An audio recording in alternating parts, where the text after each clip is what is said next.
All right, it's go time. Let's do this. I love Stephen's comment that just came in that there are legends on this panel. I agree. I feel quite lucky to be the moderator of this panel. So welcome to the Making Sense of Chaos panel. Very exciting to be here, particularly for those of you who did sit in on Enrique's earlier opening comments.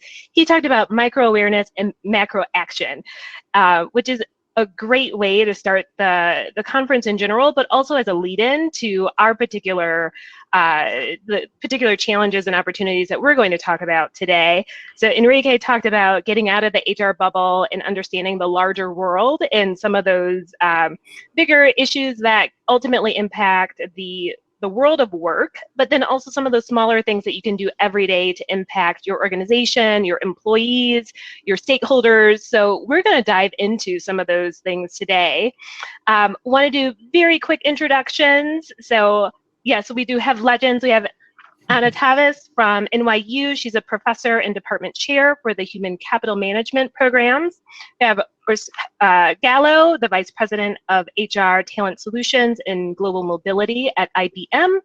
And we have Matt Burns. He's the founder and chief innovation officer of BentoHR, the founder of the Global HR Collective, and the host of the Thinking Inside the Box podcast. I just subscribed. Shout out, you guys should subscribe too.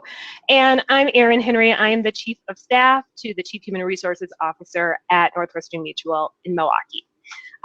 So let's jump in. I'll be monitoring your comments as we go through the panel, and I'll weave in some of those questions throughout. But also, if you have more targeted comments, I'll leave some time at the end so we can ask our fantastic panel those specific comments too. So to start, I was struck by the name of our panel. So our panel is Making Sense of Chaos, HR Change Management in the Age of Accelerations. And the word chaos really stuck out to me because there's lots of different ways that we can look at chaos and see the pros and the cons. Why don't all of you start out by talking a little bit about what chaos is and how you're experiencing that in your area, and what do you think about it? Anna, you want to start? You know, I'm the one who challenged the title of the panel because chaos is a very loaded word and implies kind of lack of orientation or planning. And I think that chaos emerges when everything is planned. But I think we are, as a kind of a contrast to the plan and process and everything that, you know, HR has been used to. But I think we live in an environment where chaos is normal, in a sense, and it is about unexpected. It's about innovation happening, disruption, etc. So chaos is becoming a new normal, and how we navigate it is just getting rid of the plan and living in a very agile, responsive environment that HR needs to get used to and start working towards. So that will be my short answer to this question. Matt, what about you from your perspective? I love that it's chaotic. Like I couldn't be more excited about the time that we're in right now. It's an incredible opportunity to see change happen quickly, to make material changes in a very short period of time. I remember 15 years ago when I started in HR, change was slow. It was hard to change the status quo, and there were a lot of legacy beliefs around HR's role in business, especially with our integration with technology and analytics. And I'm so glad to see we've evolved our thinking to understand that those things are complementary to people and not competitive with people. So when I think about the pace of change and the rate of change, to me, it's just an opportunity for us to play catch up. We have a lot of room to grow to make organizations more human-centric, and excited to get into today's conversation. Yes, absolutely, Matt. And it's funny because I'm from Germany. So of course, change and this kind of chaos does not necessarily fit with the cultural aspect of it. But I think challenge is a better word maybe for chaos, because I think, Anna, you're right. This is this uncoordinated kind of things. Change at the moment is the only constant, I think, in our marketplace, right? When you look at industries, many industries are undergoing major transformation and disruption. All companies at the moment actually need to be tech companies because of the digitalization, what we're actually going through that. And that, of course, means actually that we're always somehow fighting for the same talent overall. And Matt, what you're saying is like, of course, on one side we have digitalization, but on the other side, that human aspect needs to be actually in the center of all of the things. So this combination, I think, is really, really important. You take AI, you talked about analytics, but if you take AI, it's basically fundamentally changing the way we work. And as I read this morning a study from MIT, which is basically saying that all jobs are going to be fundamentally different in the next few years because of the impact AI is actually having on the workplace. So when you take all of that together, it's an interesting time to live in. And it's great if you actually like change, like Matt obviously does. Yeah, you mentioned, two of you mentioned technology. It's amazing how technology and digitization is pervasive right now in companies. I'm at one company in the financial services. We say we're turning into a technology company. We're not alone in that. And as you think about the changing role of HR in business, let's pull the string on that one a little bit, because it goes throughout all of our careers. And what are you seeing, and how are you able to either lean into the chaos or successfully navigate through technology and some of the opportunities that it brings? I think it started. So, I mean, I think we had an interesting point, like we were saying before. Historically, I think HR was always lacking behind a bit. And I think, Matt, you were alluding to that actually we have now an opportunity actually to catch up. But I do think actually in the current environment, it is a great opportunity for HR to be out in front. All of the things what we are talking about, actually, when you look at AI, automation, or any of these kind of aspects, they are not so far ahead. And actually, the skills of that, each of the HR professionals actually can get to. And if we understand that and actually take that to our advantage, we can really make a leapfrog as an HR function to support the business in a much better way. I always remember an example that somebody was giving me. The CFO walks into a CEO office and actually talks about numbers. It's very easy to understand. The CHO afterwards actually talks about feelings and why this is important, and that part is important. But if you actually walk in and actually have the numbers supporting some of the things around it, it makes it a lot easier and actually to have an impact around that. I think that will help us. I would second that. I would say that that boundary between technology and human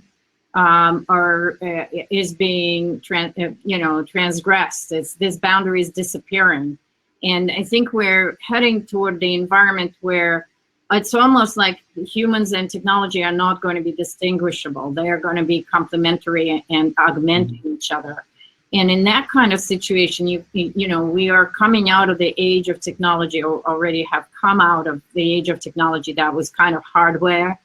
And in the software world, in the AI world, emotional intelligence is that prime asset that all technology is trying to emulate. So it's not that like humans were using technology to, or mechanics to help us do very basic functions, but now technology is trying to emulate humans to get to the point of really, again, crossing that boundary.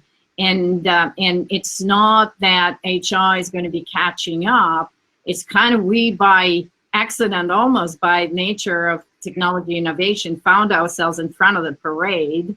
And we're looking at this, and it's a big moment of truth for us. And that could be part of the chaos, that we really are already there. We just have to wake up.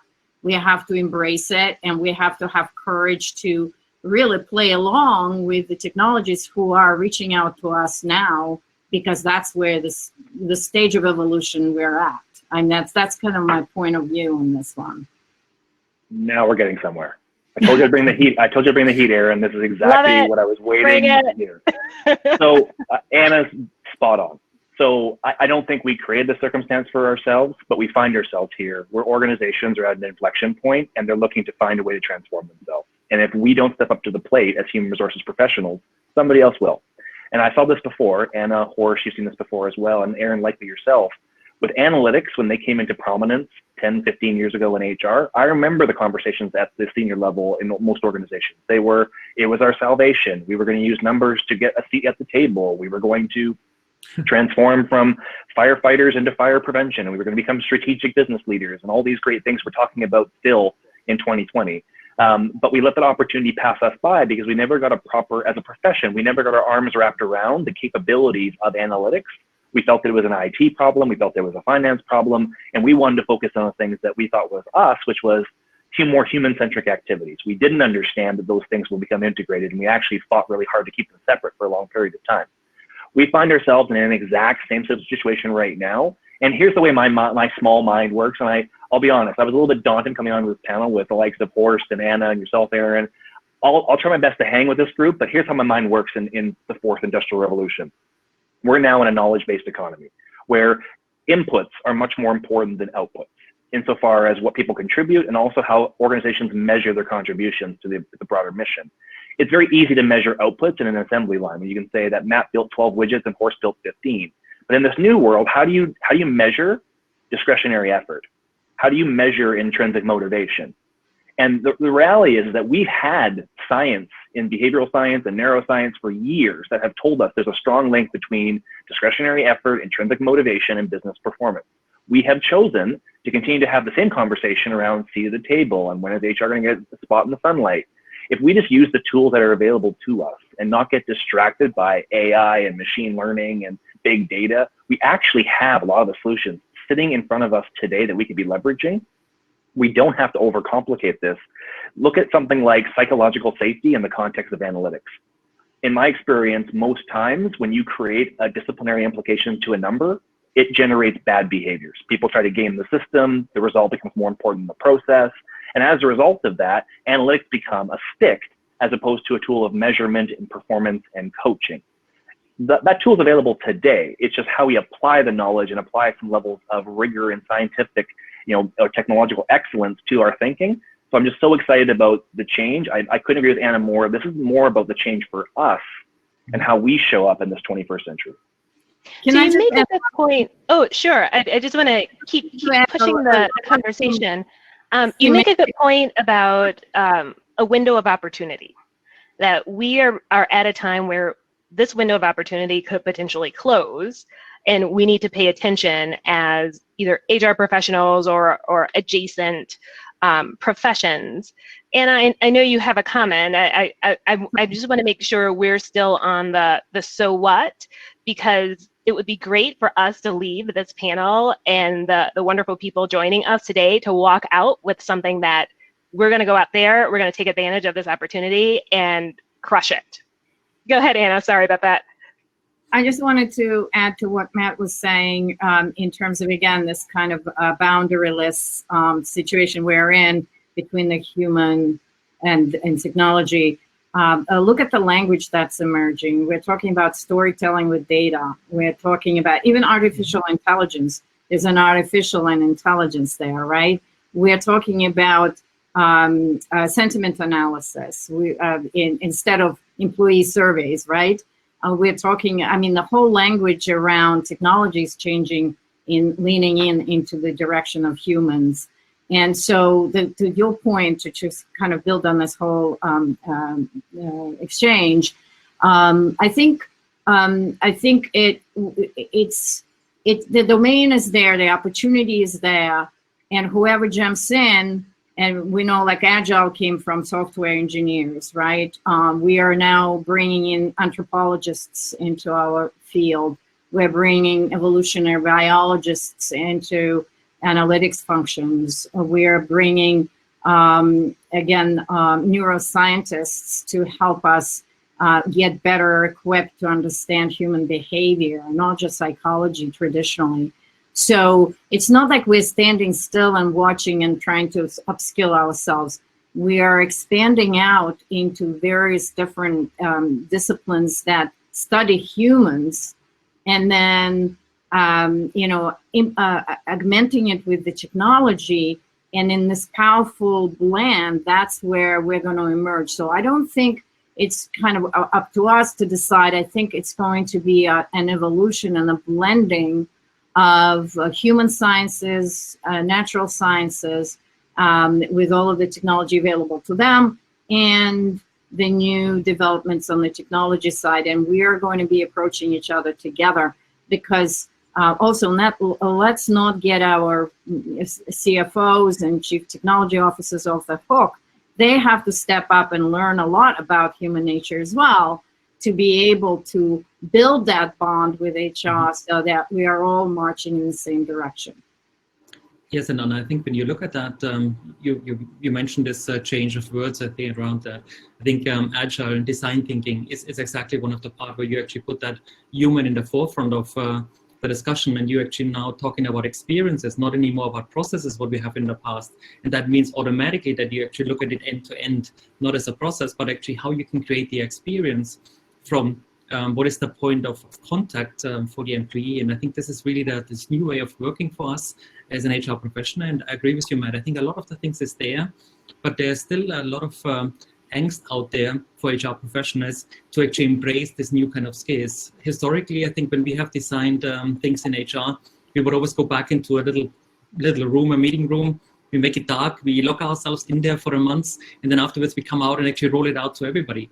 That's not the way to do it. It's actually working with the end user on some of the things. And means also that, of course, you're embracing uncertainty because you don't necessarily know what is coming out of it. But this openness, I think, is important, especially in this new age where we actually have AI. And AI is one of the other topics where you need to be a lot more upfront. How is this actually perceived? How you're calculating that? So ethics actually play a big role into this.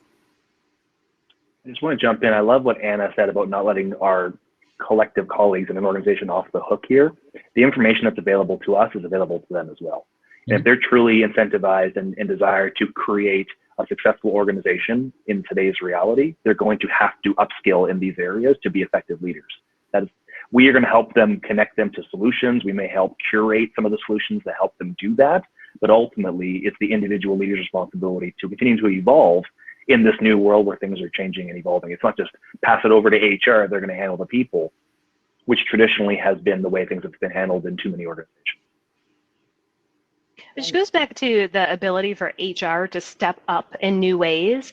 And I also love your comments about collaboration with various disciplines who have traditionally been very siloed. We have an opportunity to expand our skill sets through these collaborations as long as we're open to it. And as someone who's been a researcher about collaboration and innovation, it's really hard. But I'd say that the thing that at least has allowed me to overcome the difficulties and coach others is there's so much opportunity with some of those collaborations and the ability to take a very human-centric, experience-led approach. What else are you seeing in that area? Horst, you started talking about moving from process to experience. At my company, we talk a lot about that, and we talk until we're blue in our face, and other colleagues in other companies. But in a day-to-day, really moving the needle, what does that look like to move to experience-led? Yeah, so I think every one of the companies actually are still struggling with that concept, right? Because you're getting out of your silo, you need to collaborate as we were talking about. But I think the important thing is actually to bring everybody to the table and start off actually looking at it from the end user perspective, from the employee who is actually experiencing the services around that. And then of course you need to automatically bring in a RESO, a CIO, admin kind of teams around that in order actually to create the experience around that. I think somebody was saying the other day, the expectation is of course as much as you had the last experience. So if the last experience was great with an Amazon kind of thing, that's what people actually are expecting in a company. And we don't necessarily deliver that because we are very fragmented. And I do think that when you step back and actually look at it from an employee lens, bring everybody actually to the table and then actually design that. But I think today, many of the companies, including of course IBM, we still are structured in processes. And I think we need to actually rethink that and actually think about, do we want to have a common banner, recruiting, something else? Or do we need to actually have a leader for a onboarding experience, which is going end to end actually across CIO and others. And I think that's going to be the real part around that. I see us, many companies actually moving to agile teams where you really have self-empowered teams who tackle problems, and actually the outcomes are really, really very positive. But you need to, of course, actually go the next step and actually do that much more across the company than actually maybe we are doing today. There's been a couple of comments about agility and the agile teams. Horst, can you talk a little bit about what those agile teams look like and how it might be different than what we've done in the past? Yeah, so I think in the past, often we have actually looked at it from an HR point of view only. and said, okay, we're going to design something, and then actually at one point we bring in maybe a technology person or so. Now, when we look at Agile teams, we actually take 6, 7 people across the organizations, across the processes, and we give them a problem statement and actually say, look, this is what we are trying to actually achieve. And then they come up with the workflow, the objectives around that, and they actually bring in people around it. And of course, what leadership actually needs to do is not review them, but actually take roadblocks away and actually help them actually move forward. And we see actually the outcomes actually a lot better. So when you have these self-empowered teams and you can really give them the leeway to make change, the outcomes are much better than we have seen actually in the past. So I can comment also on this. I mean, the organizations before, without kind of leaving revolutions behind, were all about kind of delivering, exploration and exploitation, right? They were mostly exploiting, delivering, execution was the key, right? And if you're executing this kind of linear swim lane type of organizational structure was the way to go. If you're about exploration and innovation and discovering new things, which is the change of focus in this type of chaotic environments, that's where that happens, not in between different functions or as a merger of different functions. And Erin, you asked for an illustration. I want to give an example of marketing and HR. I think that there's a lot that's happening in that space right now where HR is looking at marketing about what they've done, obviously incentivized through the market economies we're living in, to go to the consumer. They were looking out and, the analytics that are available, they went Agile a lot faster than HR because the incentives were there, right? To get to that customer and change their behavior and get them buy a certain product or brand. And now I think HR is waking up to it and not wholesale buying what marketing has done, but definitely leveraging the tools that function has so successfully deployed, looking inside the company and saying, our employees are our customers. Yeah, why should they be treated any other way? Because at the end of the day, and we're finding more and more, Matt, back to you, analytics and data that are becoming available to us, that there's a direct correlation between how employees are behaving and feeling and the customer satisfaction of the organizational delivery. So I think that is just an example and an illustration of how in the environment of innovation, rather than the pure execution and exploitation kind of the unknown products and services, but inventing new, creating those new opportunities and expectations. These boundaries are naturally being crisscrossed, and that's where HR has multiple opportunity to kind of do a 360 look around and say, what can we do with IT? What can we do with marketing? What can we do with our financial leaders? And pretty much the beauty of being in the HR that we are relevant to all of those guys, and so let's leverage them. Let's jump in. Let's have those conversations. And I think we're going to see a lot more opportunities for ourselves if we just get out of that box we're in. There's a good question that connects to this tension between exploration and exploitation and how HR can leverage those connections in a different way to help not only marketing and IT and all these other things, but help the employees navigate through change. Do you see some tips and tricks that as HR takes that 360 view that we can play a different role in helping change writ large? Yeah, I think it comes down to a more simplistic approach in a lot of cases. So we're talking a lot about the complexity and how it's very dynamic and lots of things are changing. And as a result, things can get lost. Messages can get very easily lost. We talk about things like mind share and trying to cut through the noise in your organization to get things to the employee level, whether that's internal communications or engagement or change management. I love what Horst said earlier around this idea that we have very structured processes in organizations, but at the same time, I'm a big believer in we're operating with a lot of uncertainty going forward, and we need to be clear with that with our employees, but at least have a directional point of view in terms of where we're going and how they tie into it. And it sounds really simple, but I see a lot of organizations fail at that basic level where they don't really know where they're going. And if they do, it's not clear throughout the organization where they're going and how each individual role or each individual team ties into that broader mandate. I think it has to start there. And then from there, with that foundation built, then you can layer in the additional complexity and context that helps reinforce the effort and sustain momentum and drive the change. But if you're operating rudderless and you're just kind of flopping around quarter to quarter and people don't really know what's going on, it's really hard to galvanize a group around that type of unclear environment. There's a conversation going on in the comments about agility and following the money and how some of these things are funded. Matt, I think your point goes back to let's keep it simple. Let's know where the organization is going, so then we can appropriately distribute some of those resources, financial or otherwise. So great point there. Well, I can just add to that. So I worked in organizations that, I'll be generous, they were cost-conscious organizations most of my life.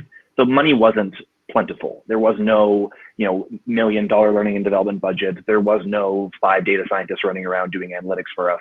It was very much self-fund your own transformation. And if you want to see changes, you have to find savings elsewhere in the organization.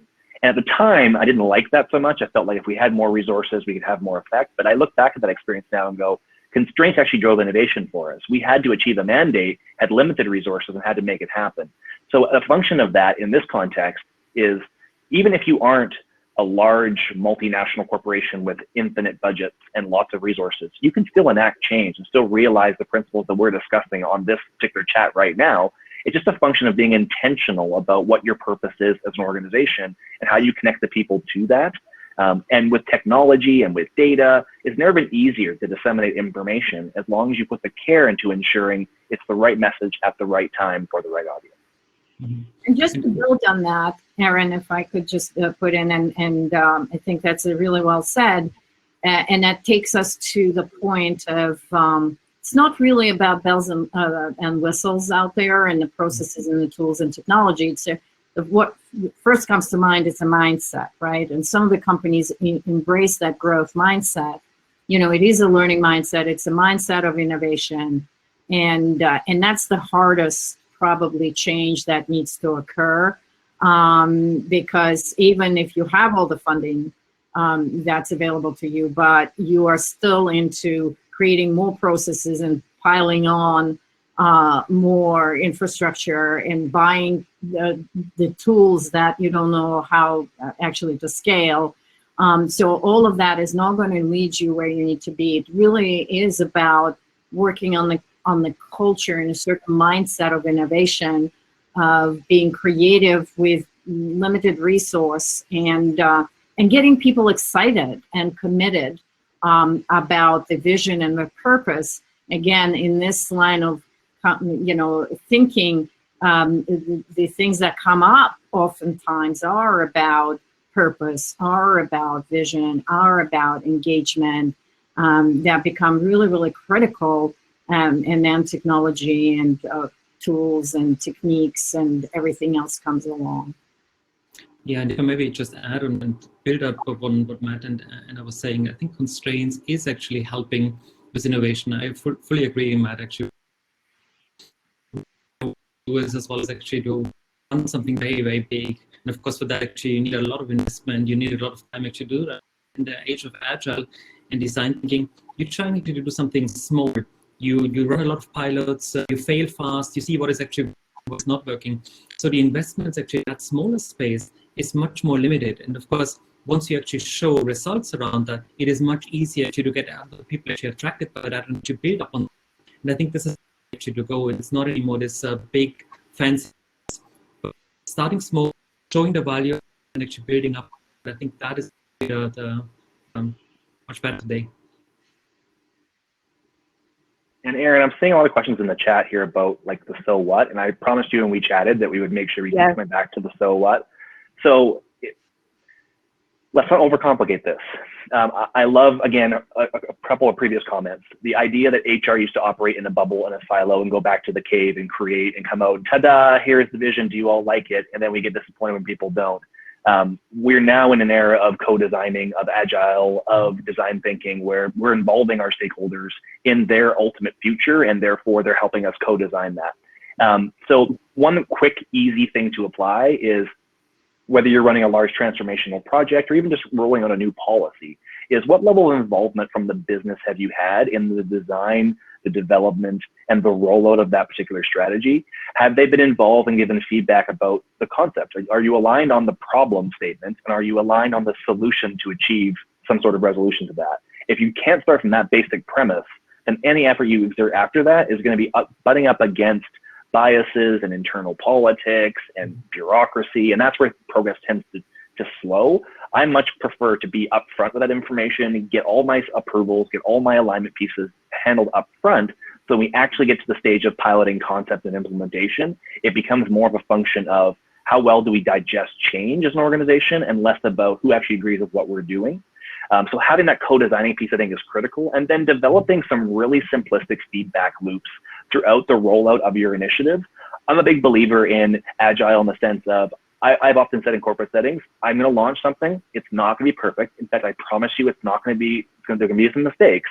And I need your help as an organization to help us illuminate those mistakes to make them better for you, so that you don't own HR does not own the entire responsibility of the satisfaction of a project or a performance or a program. It is a shared responsibility, but it's not shared if we don't involve them in that process. I think being intentional about including your stakeholders throughout your entire change efforts is just, it's pay me now or pay me later. And I'd much rather know what I'm going up against than have to do a big reveal and wait with bated breath in terms of what the audience response is going to be. And I'd also say, make sure you know who you're designing for. So we've started down the path of segmenting our workforce and better understanding what those segments need, instead of saying, yep, we're just gonna throw something out there and hope you like it and hope that it works for everyone. I mean, we live in the age of employees as consumers. They're used to having those customized, seamless, right now type of things. So we're following suit as the marketplace does, that we're trying to find ways to customize things so people have what they need when they need it, and that's based on who they are and what their aspirations are.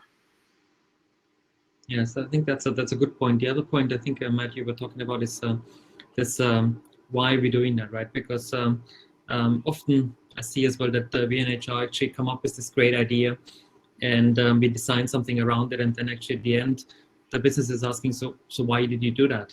Are you solving a business problem? So I think having, of course, the stakeholder in the very beginning, actually upfront there, having this conversation, engaging them in the process, avoids that. But very often, actually, what we think is the problem is not necessarily what the business actually think. And this is actually, for me, this is one of the good things about enterprise design thinking, that you really get that upfront and you actually design with them for the right kind of outcomes around that. So just a very practical example. Well, one more thing I would just add is, I saw a comment earlier in the chat section. I meant to mention this before, is if you want to get alignment or you want to get budget, then attach your project to the strategic priorities or to the pain points in the organization. You want to tell the story, let the current state problems in the organization be the wind behind your sails. If you're having a challenge as an organization with turnover and you have a rapid growth acceleration plan, it's a really easy way to talk about the downside of low retention in the context of us being able to grow our workforce, for example. And therefore, any programs and initiatives that you put up against it, whether it's a business case or an initiative or an idea or a concept, is going to already have the advantage of alignment within the organization before you open up your mouth and say the first word. But if that current mandate is we're growing, and you walk in with a policy on harassment, it may be critically important, but you're going to have to contextualize that particular initiative in what's happening in the organization if you hope to get a buy-in when it comes to things like finances, attention from the executive team, and eventually the space. You'll find as you get larger in organizations, it's not even about the business case and whether things make sense or not. It's, do we have the space in the network in the organization to actually digest another change right now? Can we handle one more technology project? Can we handle one more policy shift? When we're operating the day-to-day business, and keeping in mind that every other function is also recommending changes within the network as well. So it's trying to link almost your mandate with the organizational mandate. You're going to ultimately be able to move a lot more things further faster if you're intentional about that, as opposed to just coming up with what you think is best in isolation. So one thing I want to say, and maybe in some ways footnote to what you said, Matt, and maybe in some way contradict to some of the statements you've made, is that HR is a very complex function. I think there is a part of HR that's always going to be innovative, and I think the majority has to be, all of us have to be responsive, et cetera. But we are also kind of a custodians of issues that are not negotiable. And doesn't matter how fast the organization is moving, and you brought up harassment, for example, that can't be tolerated and it can't wait. And there's got to be a part of HR that is preserving and holding the whole organization accountable to some of the fundamental values that organization needs to adhere to and really keep sacred. And one of the things that I think that is front and center, especially in the context of technology, is privacy issues. Mm-hmm. We can't be negotiating and experimenting. I would rather be on the cautious side, and that's where kind of the more traditional kind of law-abiding HR and cautious HR will really play well.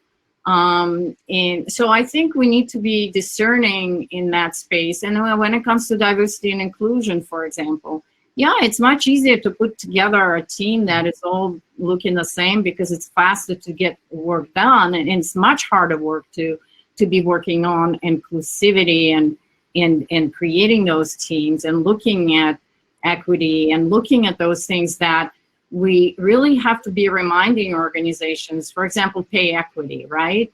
I mean, it's almost like invisible part of, let's just keep moving and innovating, et cetera. But somebody has to step back and say, let's look at data, let's look at what's going on, and maybe in a longer run will be a deterrent to our growth. So I think that's what creates complexity in our function. And we can't be just saying, let's just move on, don't come up with harassment strategy policy because we're moving so fast, we don't have time for it. That's where the political capital of HR needs to be very carefully defined. I love that point, and I want to add a couple things onto it. So I think just for the sake of clarity, there's elements of our function, Anna's referenced them, that I kind of refer to as hygiene. Hygiene in the sense that they have to be done, they're policies, and if you do them really well, nobody notices, and if you don't, you start to stink. That's why I call it hygiene. So like harassment policies, workplace, harassment policies, or hours of work or legislation, these are all critically important, and they need to be factored into the decision-making process. The reason I talk though primarily in commercial terms is because that's the predominant language of the people making the final decision. So I'm building capital by talking about business problems, so that every once in a while, when we do need to leverage that, that capital that Anna referenced around getting a harassment policy updated over the course of line, or updating your whistleblower policy, you have the inherent capital to have one of those things move forward. At the same time, I want to caution on the other extreme of this conversation, which is it's a slippery slope to play paternalism and maternalism in organizations as well, and do HR goes, thou shalt do this because it's the right thing to do. That has a tendency to alienate stakeholders as well. That doesn't mean that what you're saying isn't any less valid, but the manner in which you deliver that message in the organization is absolutely critical. If the goal is to advance the mandate of the profession and to advance HR's objectives in an organization, we are a lot like marketing in a lot of ways, and one way we're very similar is we have to compel actions or decisions without authority but through influence. So to do that, it requires a degree of relationship building. It requires a degree of sophistication around what's happening inside the organization and what's happening outside the organization, and have that environmental scan, always operating and understanding what's happening at all points in time, and when it makes sense to advance certain thinking and when it makes sense to take more of a back seat. I think that's something you get through experience, and you get through making a lot of mistakes. I certainly have made a lot in my career. and we'll make more in the future. And it is that blend of art and science that makes me keep coming back to HR. It's so complicated, it's so rich, it's so diverse, and it's only going to become more of those things in the future. Right, and I think both points are great, because they're kind of part of the same coin. You have to start with hygiene. Nobody actually will talk about it like payroll. You have to just deliver it outstandingly, because otherwise it has a problem. Diversity and inclusion is fundamental to, of course, many of the things actually what we're talking about. But you take as an example AI.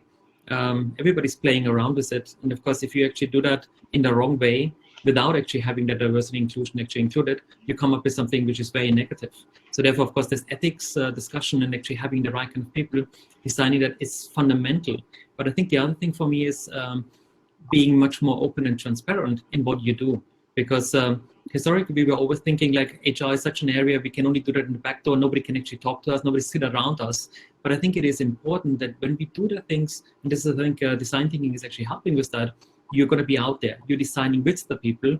And the same is, of course, true, you need to be transparent in what you're designing so that everybody can look at it and say, hey, there's flaws in there, let's work together and actually make that better. And I think this is the new way of working, what we're actually talking about too.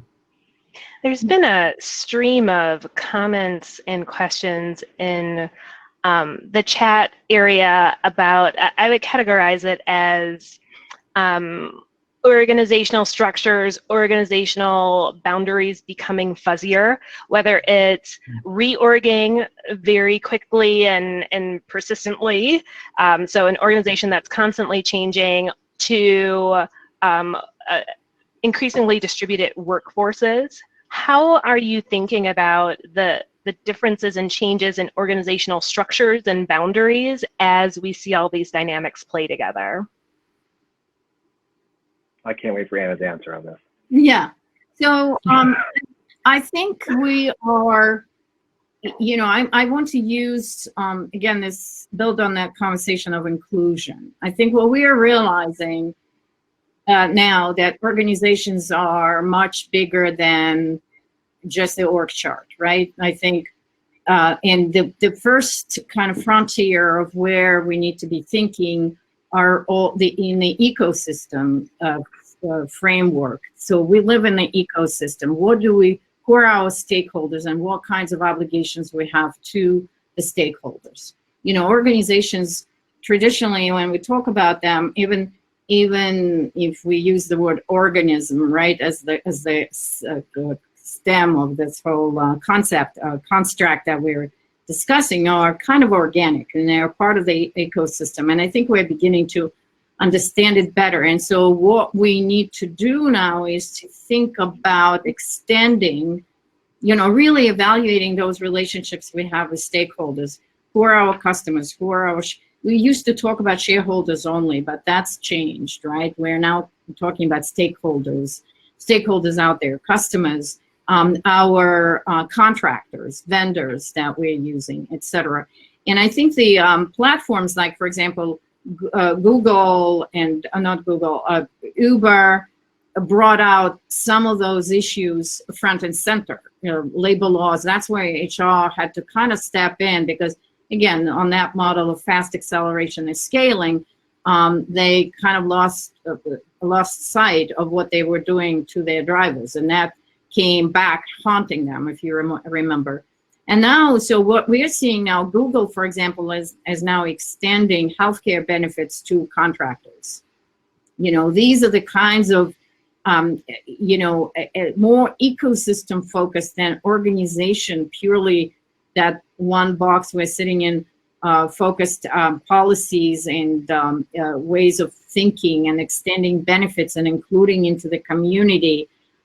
Ways of reaching out beyond the boundaries of their organization, and what kinds of benefits are going to be available to people. What are the perks that we're going to extend? How do we make people, committed and connected to our organization if they are not full-time employees, for example, right?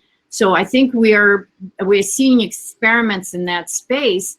And that's where HR needs to be really innovative and persuasive in making the case for the extended ecosystem of the organization. And I'm not even talking about the impact on environment and kind of communities that we all part of. There's a whole range of policies and conversations and practices that we are just beginning to experiment with, and we can say a little bit maybe too little too late, but we are moving in that direction. Can I put on my CHRO hat for a minute? Sorry?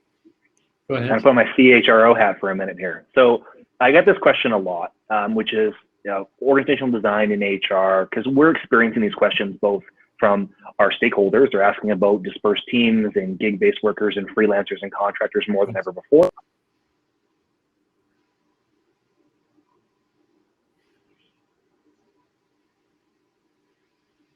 I think Matt is frozen. At the same time, becoming increasingly specialized, and at the same time, becoming more fragmented in terms of our areas of specialty. So the reality is you can't have an HR department, putting my CHRO hat, you can't have an HR department full of generalists anymore. You just simply won't be able to keep pace with the rate of innovation and leverage the available tools that are in the market right now. So if I was to redesign an HR department from scratch today, I would place a lot more of my available budget dollars towards freelance and gig-based and contract-based workers in highly specialized skill sets that I know decline over the course of time, but that are constantly being upskilled by the individuals themselves in those roles. I think about, for example, instructional designers. If I'm developing a very specific leadership-based training programs for executive leaders, I'm more likely going to source that knowledge from outside of the organization than if I was going to create the traditional onboarding program for a retail company, for example. In that case, I might keep instructional design in-house, but if I'm looking at those highly specialized programs like instructional design or data science, I'm looking increasingly to the outside market, whether it's Upwork or Freelancer or LinkedIn, for gig-based workers who can do partial shares. And that in and of itself creates a whole bunch more flexibility around remote workers and freelance workers. And then the question comes in, which is how we started this conversation, is how do you create an environment that for them meets their expectations, which are understandably different than the expectations of somebody who's working a 40-hour work week. So the methodology, though, is the same insofar as it involves the same steps. You have to be intentional about the design and the experience that you're creating for those individuals, and understand that you're no longer trying to create a templated experience for every single employee. But going back to our marketing conversation, you're increasingly focusing on segmentation of your audience and determining what specifically their unique needs are, and then solving for those needs using technology. So that could be inviting your freelance or gig-based workers and contract employees to a company event that's digital in nature. It could be extending the same opportunities for bonus or to initiatives or incentives to employees who are outside the organization, or benefits agreements outside the organization. But the steps are still the same. You identify the segment of the audience, you ask them what they are looking for and what they need, you co-design it with them, and then you roll it out. Our challenge is traditionally we've applied a blanket approach to every employee inside of HR and said they're all going to get exactly the same consistent experience. That didn't work then. It works even less now. It's trying to create the variability where it makes sense for the employee, and it's never been easier to do that with the explosion of technology, the explosion of design thinking, the explosion of agile methodologies. We are much better positioned to offer that, whereas before it was seen as complexity and adding cost to what we were trying to achieve. Great point. I was at an industry conference last week talking to a group about the tightening labor market. At least in the US, we have one of the tightest labor markets in history. It's gotten really tough to recruit for certain skill sets. So now, even more so than in the past, being able to customize matters. The quit rate is one of the highest in our history because of the low unemployment. They're quitting their jobs because they're incredibly confident that they'll be able to find new and possibly better jobs. We are in a time where we can't do what we've done in the past. I know someone asked about what chaos are we seeing today versus 5 years ago. It's a completely new world. We're getting closer to the end of our session. Let's go around and do closing comments and what you'd like to leave the group with. Anna, you want to start? I'm back to my point that what's creating a sense of chaos is this transition from being kind of in the environment of purely execution and exploitation into the environment of innovation and exploration. So we are in that transition point. All of us will have to make a decision of how we're going to jump over that firewall between the two and still manage the past, but at the same time lead into the future. And I think that that will require a lot of skills that at this point technology is not going to help us with. Technology is stepping in to help us with exploitation, with transaction, with taking out that part of the skill set. And what we need to be focused on now is how are we leaning into the innovation, what kinds of new tools, organizational structures, or lack thereof, what kinds of accountabilities we are going to have to build around that. And I think where HR has a unique role to play is the whole kind of impact on humans, period, with a capital H, that we don't know what that environment is, we can't fully predict is going to have, and we have to be ready to support our organizations in that type of transition. Thanks. Matt, your comments to close out? Just keep it simple. Like, I love this conversation. We started from a place of it's complex, it's overwhelming, there's so much happening. I think it's looking for the areas of measurable incremental improvement that you can achieve within your organization. It's great to have aspirations around disruption and these things that we've talked about on this call, and certainly would welcome people to engage us in ongoing conversations around how to achieve that. But there's a reality in most organizations that most of us have full-time jobs plus. Most of us are resource constrained. It's how do you realize incremental changes? So to me, it's building a really simple 3-step plan. Where are you? Where do you want to go? And how do you get there? And then with that momentum, use that to justify further investment, further resourcing. If you create momentum within your organization organically, then you're able to attract other positive things in your organization as you hope to achieve bigger and better things going forward. Horst? Yeah, so maybe let me bring it down to maybe an individual. So because, what we are talking about is actually change is the only constant, right? And that actually means that our mindset has to change in that equation. Because if it doesn't, we're not keeping up with that. And I think continuous learning needs to be for all of us actually a given, because if everything is changing so fast, you need to change with that. And I think for me, the other thing is, of course, soft skills, like Anna and Matt were saying it before, are really becoming really, really important. Because again, when you do repetitive work or work which actually can be automized, the jobs are not necessarily that safe. And I think the important thing is actually to use AI to your advantage, to learn it, to use it, but actually augment that, of course, with the personal kind of experiences what you have, putting that in the center of that. So soft skills, empathy are really going to be important points. And if you map that, this empathy part with that mindset change and actually constantly learning, I think you have a great kind of starting point for the future, and you are equipped for the change which is going to happen. Thank you. My takeaway is simplicity and collaboration. I'd say during the time that we've spent together, we've reframed what chaos is. Coming in and initially reading the name of the panel, chaos seemed like it was hard and complex and a bad thing for our careers because it was going to be harder for us and our organizations to succeed. But in our conversation, we've illuminated many different opportunities across different disciplines, parts of the organization that can lead to a new era for HR professionals. I think it's incredibly exciting. And I hope all of you have had some great takeaways. There's been just wonderful back and forth over the chat. So I really appreciate all of your comments and engagement.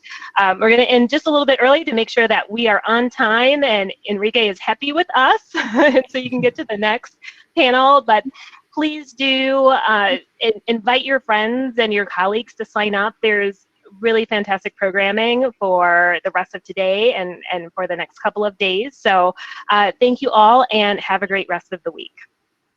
Thank you.